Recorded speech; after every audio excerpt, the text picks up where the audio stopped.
Hello and welcome to the Gooner Talk, back again with you guys for another episode of our Arsenal preview series, the show in which we look ahead to the next Arsenal fixture. And of course, this time around, we're looking at Arsenal's home game against what I thought on paper would certainly be one of the most challenging games of the season still for Arsenal, playing Brighton at home. That said, when you get 5 put past you at home by Everton, it does start to raise some questions as Brighton's hopes of European qualification have faltered somewhat, similar in fashion to Arsenal's title hopes, you might say. But Arsenal are hoping to get things continually back on track after 2 wins against both Chelsea and Newcastle.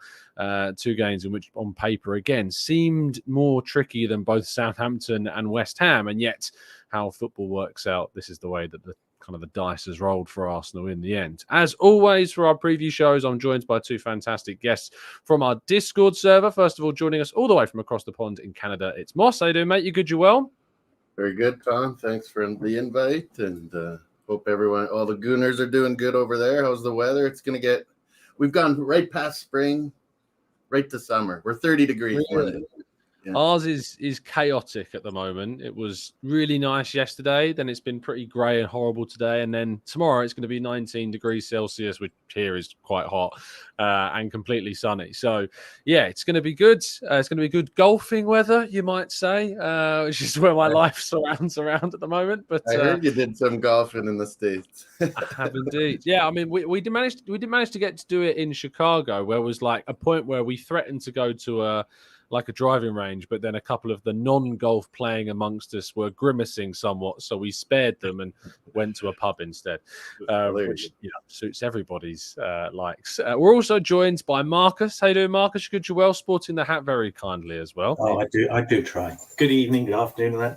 I just wanted to check, is Peeny Ween banned for yellow cards? Because obviously he's had 2 or 3. I don't know how Matt G works out his yellow card system, to be honest. So, evening, Peeny Ween, afternoon, morning, whatever.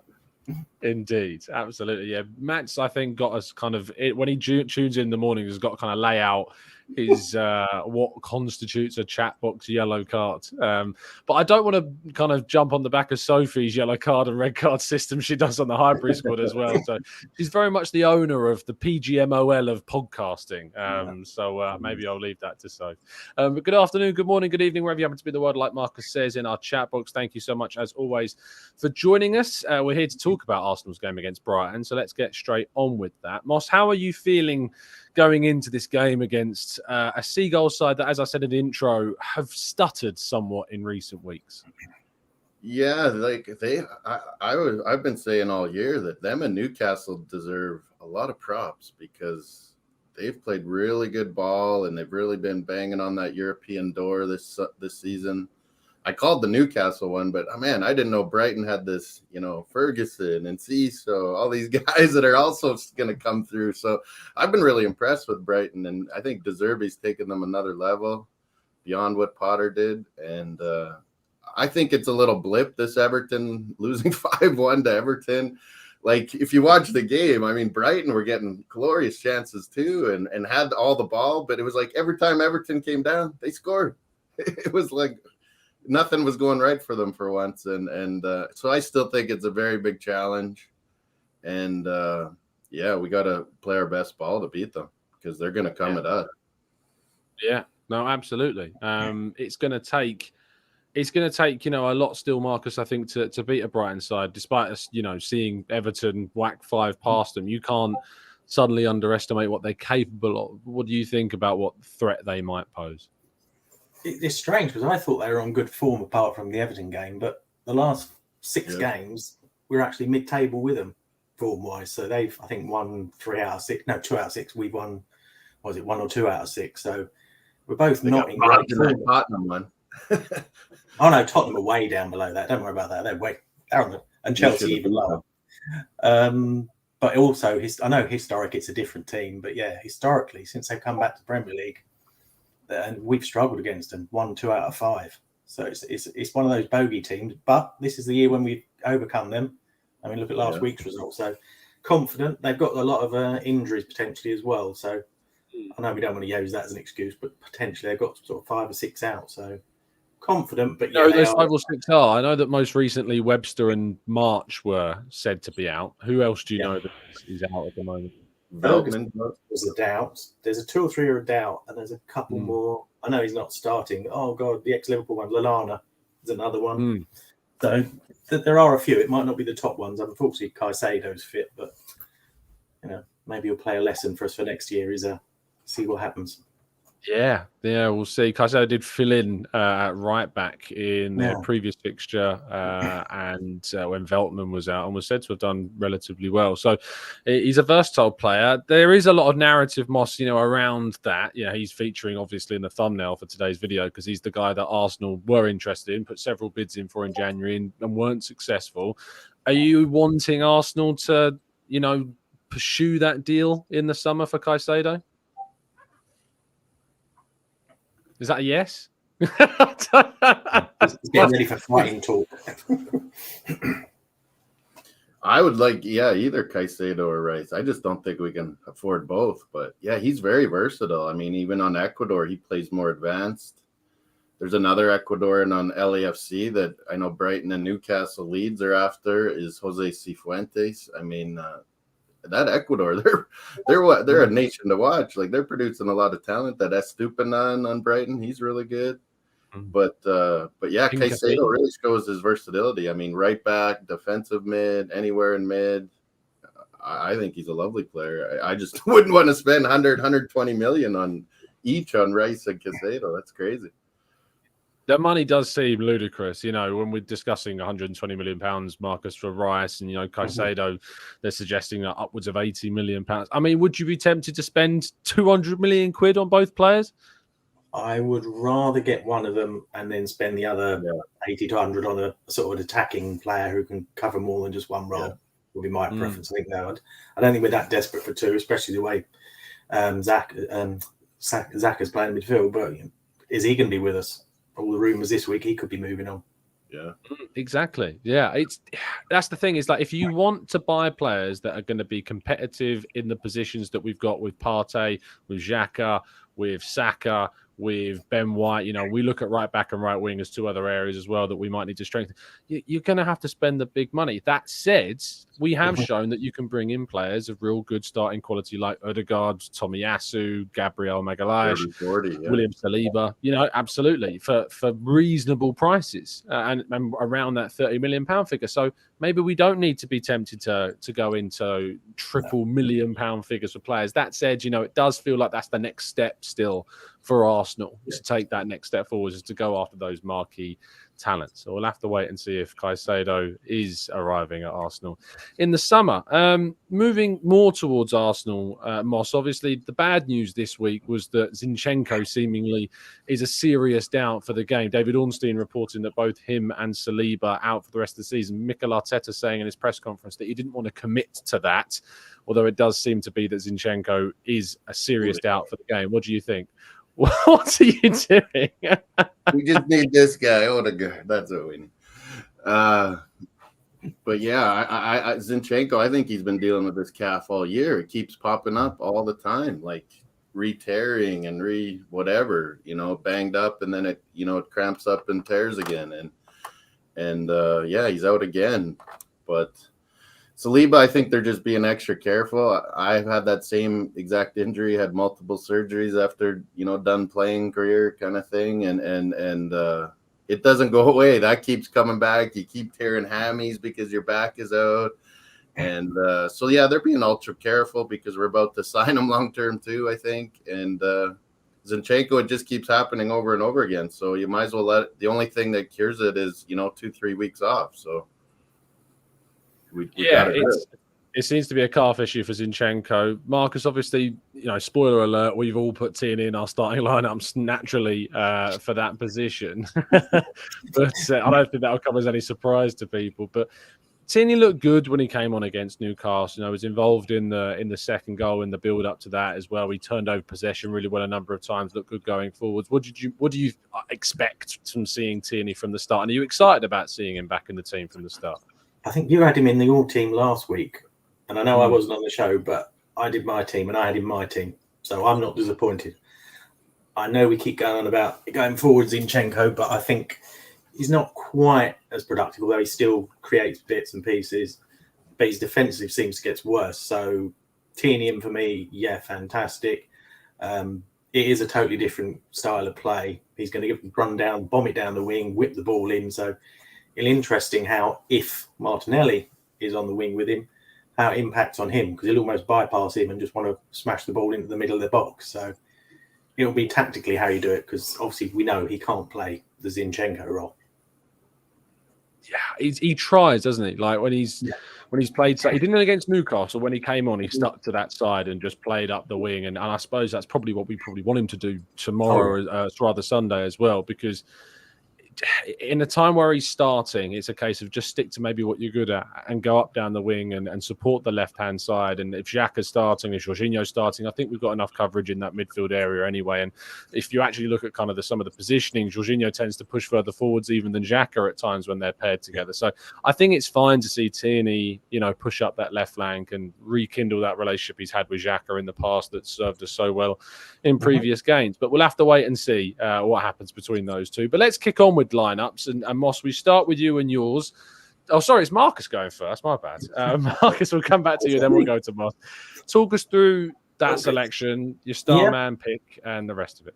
Will do. So, Chicago in goal, of course, and save of the month again. 2 months on the trot. I don't think many keepers have ever done that. So it's good in some ways, but it's bad. It means that we're having shots at us, and I'd rather we didn't. Defense. Yeah, White picks himself. Kyrgios starting to come together, get some experience behind him. It's weird how everyone's on about, you don't see 2 left footers, but nearly all the time, especially when I was younger, was every club had 2 right footers. So I'm not sure what the big concern. And Holding, bless him, has his moments and that, but he's not the answer. I would have gone for Tierney anyway before Ormstein broke the news, so I'll put that in. Jorginho is the one in the middle.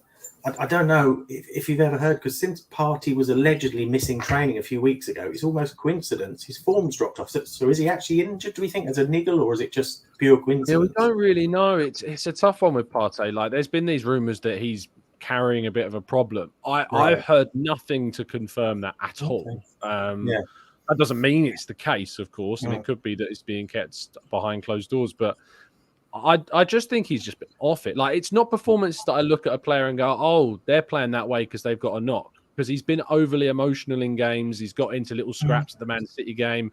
He just seemed off it, And players go through dips, and I think Jorginho's brought that calmness and composure that we've needed. Yeah, Tom, remember that international break where our trainer went with him, and then he out of that game. I think he's always had some sort of ab or hip flexor or growing issue going on, because it's like a year and a half ago when he was running funny and was struggling the first half of that first year, not this season, but the season before. And then he kind of finally took time off and got good. And so, I think he's been carrying something. It seems like it. Yeah, it looks. It says, I thought he was phenomenal a month or so ago, and not since. From 3, I was trying to pick Trossard because, if nothing else, the fact, what is it now? Is it eight wins on the spin when he starts? But I just after Martinelli last week, and you can't drop him. Probably more likely to drop Saka, but you just can't drop Saka, can you? So I went with them. I went for Jorginho. Obviously, Odegaard is the main man at the moment. He's scoring, setting up for fun. But I just thought playing if Caicedo's in the centre of the park. Sorry, it was the Brighton fullback is another one that's injured to the list. So that's why he's covering. So I just thought if Caicedo's in the middle, that's a key battle, because I'm not so keen on him defensively, Jorginho, but obviously going forward he's phenomenal. So if he can break the lines and break things past Caicedo, fantastic. So that was why I edged to him, but otherwise, it would have been Odegaard would have been my next pick. So that's my team. Fair enough. We'll go to Moss next. I know you've gone for the exact same lineup, but talk us through your great team, Marcus. Great team, Marcus. But I think it kind of picks itself. It's whether you have Partey or Jorginho, whether you get Trossard into the lineup somewhere. I think so many people mention maybe Saka's been not spectacular lately, and you could play Trossard for him. But I just think Trossard's such a spectacular substitution, eh, Tom? Like, if we get hurt or a guy's lame or a guy's in card trouble or halftime, we need to change things up. Like, he's a perfect guy, and he can play 4 or 5 positions. So he's an awesome sub to have, Trossard. And I think you play Jorginho because, man, I don't know if you've watched the last few games, but different than Partey. I mean, Partey's physicality and breaking the lines and breaking plays up and stopping counterattacks is great. But Jorginho gives that extra passing. Odegaard loves it. You can tell. And he's like Odegaard, where he's directing and he's communicating and he's making all those little passes easy for people, for our defense to, use him as an outlet. And he is a real smart player. I didn't like the signing. I don't know if you guys remember. I was mad that we're getting Chelsea guy again. But I think he's proved me wrong. He's been a great addition. I think we should have played him in that City game. His passing is really spectacular, breaking the lines. And yeah, my star player, it's always Odegaard. But another thing I wanted to bring up, Tom, is why were people so crazy about bringing in Kivior into the lineup? Like, the guy played in the World Cup for Poland and started center back. Like, he can play. And so many people were attacking me for I was saying change the formation as soon as Saliba went down and, go to a 3-5, play with wing backs and keep White and Saka there and have Holding in the center or Gabriel in the center and bring Kivior in. But, yeah, and I think you made it like you don't make that change in City. Yeah, we need to make it a couple games before that, and get him in there. But yeah, I just think it's unfair. Kivior, we bought him for a reason. He's a quality center back. Yeah, no, I think I certainly wasn't on the ship with you about kind of bringing him in earlier, and obviously with the benefit of hindsight, I think it is easy to say now, I would, but I know that you're not one of those people and were saying it before. The issue for me was always like Holding was the next in line to come in. There weren't too many people out there that didn't think he was going to get picked. He was always going to be the one that was going to be the next one picked. It was just about, if it weren't going well, when did you drop in? Obviously, we beat Palace with him in, we beat Leeds with him in, and then we went to West Ham, we went to Anfield, went 2-0 up really quickly, looking good with our build-up, and then obviously we kind of had to dig in and try and hold out for the win, which we ultimately couldn't do. Kivior actually came on in that game and didn't look all that great when he came off the bench either. It was the West Ham game where they could have brought him. Yeah, and I suppose that would have been the other game where you could have changed things, where you could have, say, brought Kivior in. But it was right after the game in which, obviously, he came on against Liverpool and wasn't convincing. We had that Sporting game where Kivior wasn't great either. So the examples that we had were not great. So you use Holding against West Ham. I think, obviously, if Saka scores his penalty, we win that game and no one's talking about the lineup. We then go into the Southampton game. If Ramsdale doesn't make his error, I think we probably win that game as well. And we're not talking about Kivior again. And then you go into Man City, and I don't know what else we could have done, no matter who would have played. I think Man City on the day beats every team in the world, as we're seeing this season, not only in England, but in the Champions League.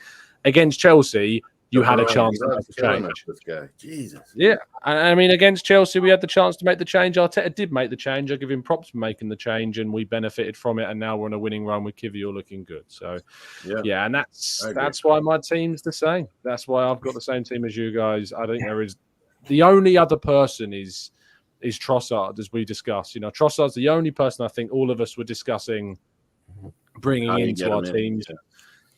It's next season I look at and I'm going, why is everyone saying ear in the chat box? I don't know what's going on. Is it supposed to be ESR or what? Oh, it's because ESR. It's because Peeny Ween's misspelled ESR. That's why. The E and the A key are very close to each other on the keyboard, to be fair, so I'll forgive it. But in terms of, where was I going? I completely lost my trail of thought. What was I talking about with Trossard, getting them in the lineup? Oh, thank you. Yes, I agree. I think he's going to love Champions League and rotating. Yeah, he's going to love it. It'll be a key part. Yeah, big part. Next season's going to be rotation. Now, I'm going to be talking about this in tomorrow morning show, but perfect guy to have. We're seeing reports in the Guardian that Simakan, the RB Leipzig defender, is being linked with Arsenal at the moment.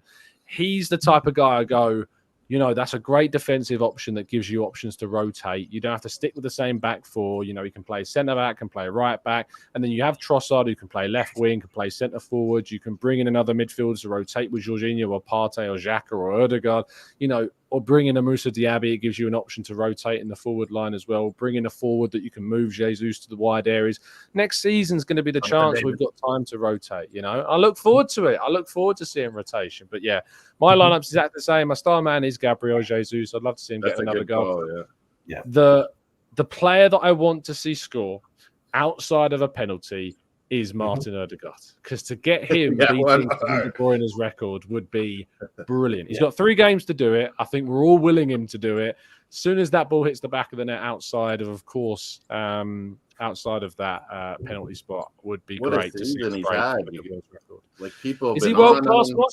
Is he world class? I was saying that just for seeing the skill that he had when we first got him on loan, and then I couldn't believe people were attacking him and wanting Madison and saying he's too weak. I'm like, he's like what Arteta has always wanted in a player, and he really directs out there. And it's not the goal. I was like, he doesn't need to score all these goals and assists for me. The pressure, the turnovers he causes, especially when we have Jesus in him. The turnovers in the final third on other teams, it's amazing. It's amazing how many goals and chances that creates by having a good press like we do. It was the one he made it was like he made a tackle and then he sort of slid round and passed it off or something. It's a move I don't think I've ever seen in my life. Yeah, just incredible. He's just so talented. If it wasn't for Holland, I think he's Premier League Player of the Year.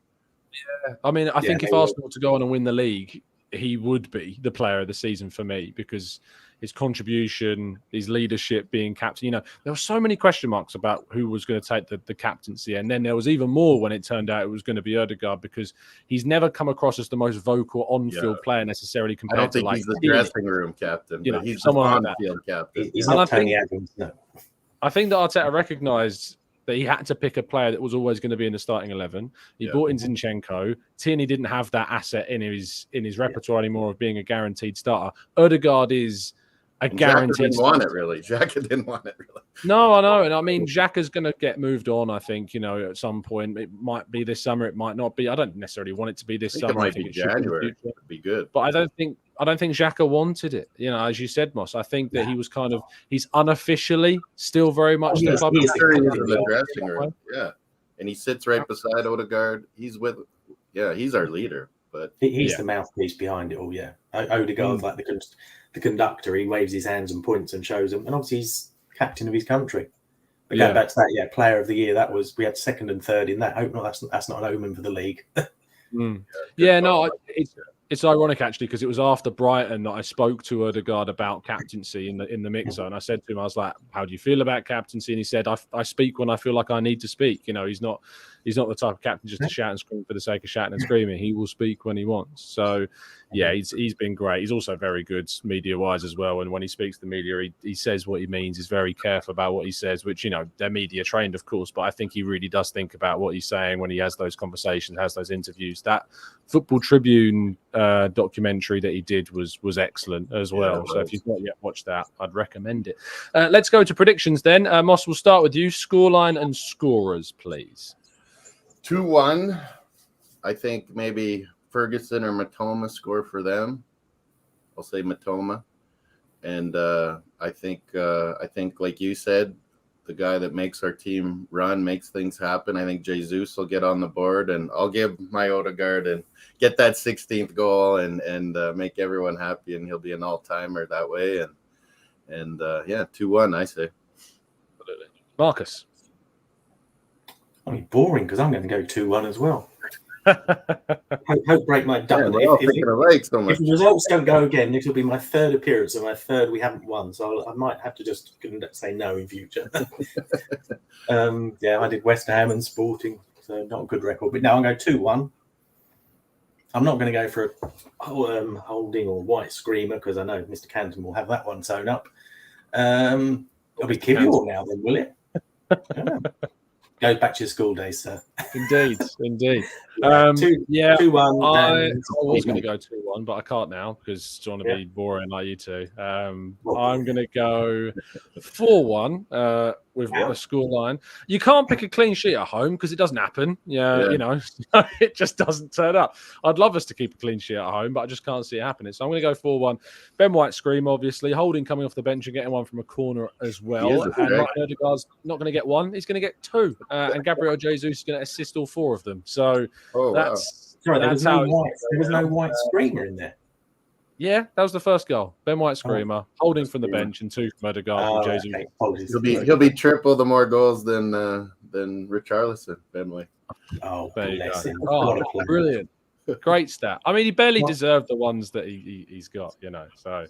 I love the fact. Is the stat that he's taken his shirt off celebrating more times than he's scored goals? Oh, easily. I think he's done it 3 or 4 times this season. He likes to show those tattoos. And even better is when he scored the clip of the 2 YouTube guys that was going around because they went mental over his goal and they were still celebrating before they knew it. Liverpool scored the winner.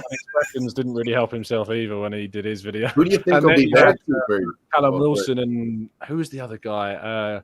Antonio doing the video, just laughing at Richarlison taking his shirt off when he celebrates. Brilliant. Let's jump. Who do you think will be their keeper, you guys? Right? Would you say, Moss? Sorry, Steele and Sanchez. I can't believe they made a goal change at Brighton, but it might be Sanchez because Steele had a bit of a nightmare against Everton, so I think Sanchez might come in. Back to Sanchez. We'll see. Mike says 3-1 Arsenal. Gabriel Jesus with 2, Martin Odegaard with 1. Let's go to John says 4-1 Martinelli, Odegaard, White, Saka. Steve's going for a 3-1 Arsenal. Odegaard doing what Odegaard does best with a lovely little brace. Love that. Greg's going for a 3-1 reliable Arsenal victory there. Amira's going 3-1 as well. Martinelli, Odegaard, and KT Screamer. Duh. Nice, somewhere in there also. So yeah, brilliant stuff. Paul says Wout Fez has scored more own goals than Richarlison has scored. That's true. Brilliant. Fantastic. Do drop a like on the video, people. Really appreciate your time and support of the channel as always. Do give my guests some love as well. They've been fantastic. Moss, tell people where they can find you. Me? Yes, mate. ATP Sports Talk. We do across the pond sports talk. So we're showing NHL, NBA, NFL for UK people that maybe want to stay up late or whatnot. And then we show a lot of Premier League. We do always the 3 p.m. kickoffs with North America. We get all the games on our app. So we show the 3 p.m. Saturday kickoffs, and we'll be doing watch along Arsenal Brighton, of course, this weekend. Thanks, Tom. I just wanted to say, Harry, I messaged again even this morning. He said, message him to remind him. He keeps forgetting to bring the scarf to you, and he's going to do it this Sunday. Well, I'll see him at the Emirates on Sunday. So if I've not got a scarf, I'm going to be fuming. So there's no excuses now for Harry. He's got to come through with the goods. So yeah, hopefully so remind him once for me. Marcus, mate, thank you for your time as always. Always a pleasure. Tell people where to find you. I'll be in the Discord, obviously quite active in the chat box, a bit like Mr. Peeny Ween. I can confirm separately answering your questions from earlier on about my clothing, Mr. Peeny Ween. And also on Twitter at MJC Gooner.